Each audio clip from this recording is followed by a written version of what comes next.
The $5.2 million family fraud. How a funny hair color joke uncovered a multi-million-dollar will forgery scandal.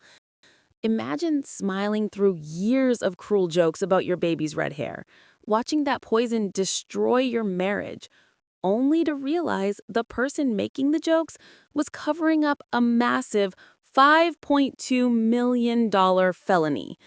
That's the moment the joke ended and the true nightmare began. This isn't just about a DNA test. It's about the betrayal of family trust and the most shocking confrontation of my life.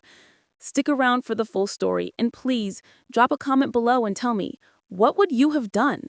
My sister-in-law, Clarissa, seemed to love telling everyone at the Mid-Autumn Festival dinner that my daughter, Willow, wasn't really my husband Liam's kid, always calling it a hilarious joke.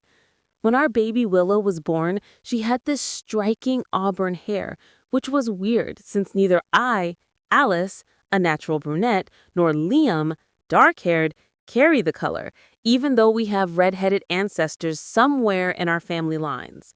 Our pediatrician confirmed it was just the common recessive gene expression, and everyone accepted that, except for Clarissa. At Willow's first family gathering, Clarissa took one look at her and loudly announced, "Well, we know what happened here," with a wink, totally implying I'd cheated. Liam's face tightened, but he stayed quiet as my mom told Clarissa to cut the ridiculousness, but Clarissa just dismissed it with, "Can't anyone take a joke anymore?"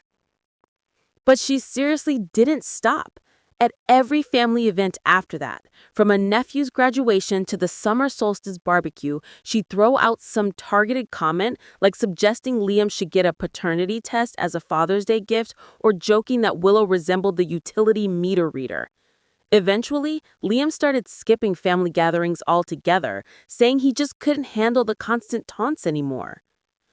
Liam's mother, Penelope, heard the gossip and started suddenly grilling Liam. Was he sure? Had they considered testing? His older brother, Elias, even jumped in, pointing out Willow's height and saying she didn't have Liam's eye shape. All this noise made Liam start looking at Willow with subtle, questioning eyes. I even caught him on his tablet once, looking up private genetic sequencing labs, which he just claimed was research into ancient family history.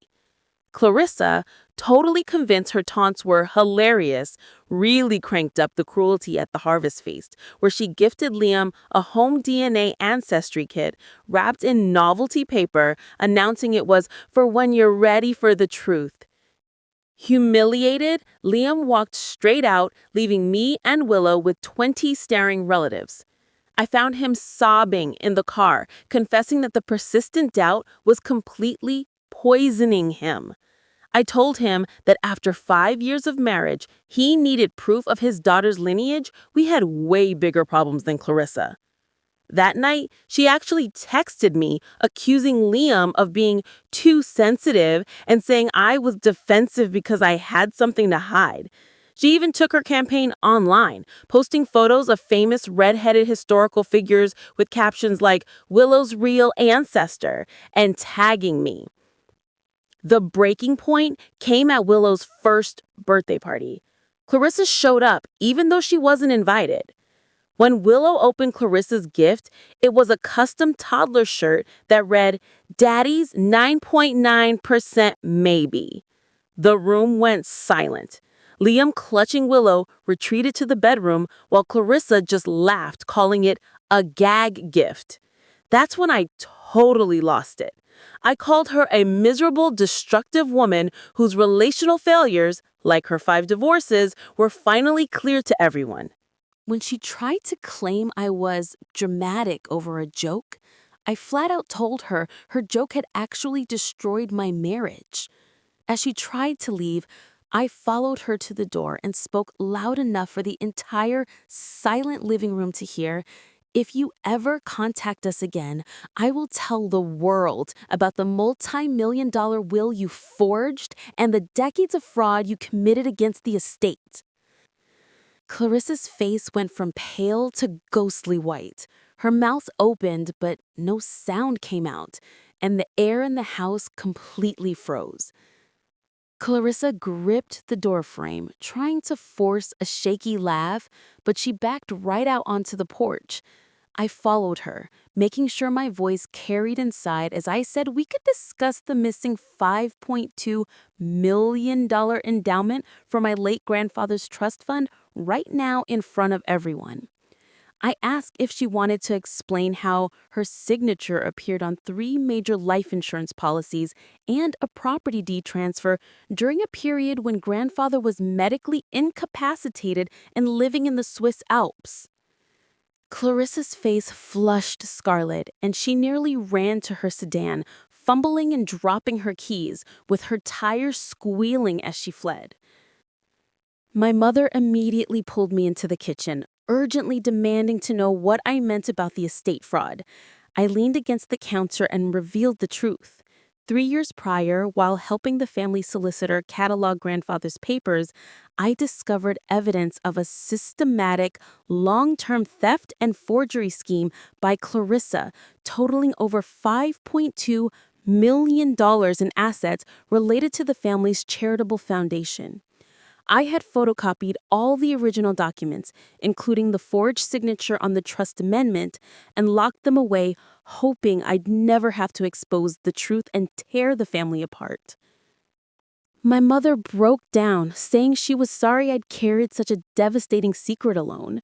When we returned, the party was dissolving, relatives grabbing jackets and making awkward, strained excuses. My cousin Scarlett gave me a hug, whispering that it was long overdue for someone to stop Clarissa. Liam opened the bedroom door, tears streaked, holding a sleeping, red-haired Willow.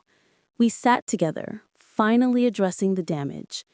He apologized for his doubts and for failing to defend me, and I apologized for not shutting Clarissa down sooner. That night, Liam confessed he had actually scheduled a DNA test appointment for the next week. He was disgusted with himself, but Clarissa's poison was just too deep. He needed concrete proof to kill the doubts.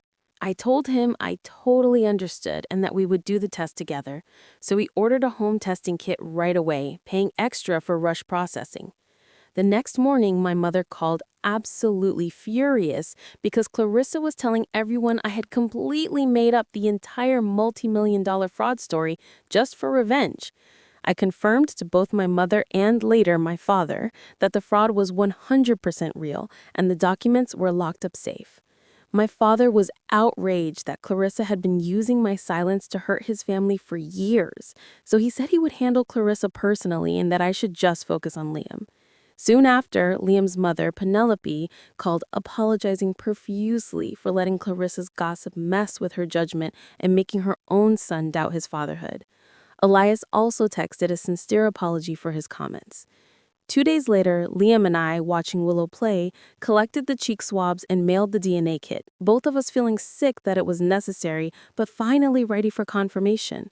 On day 3 of waiting, Clarissa's email arrived, a long 10-paragraph letter calling me vindictive and jealous, claiming the fraud was a misunderstanding and that I was, quote, destroying family bonds over a joke.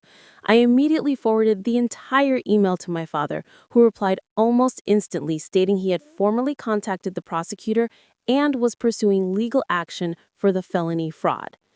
Day 4, Liam walked into the kitchen, pale, holding the envelope. He slowly opened it, and right in the middle, in bold letters, was the result. 99.9% probability of paternity.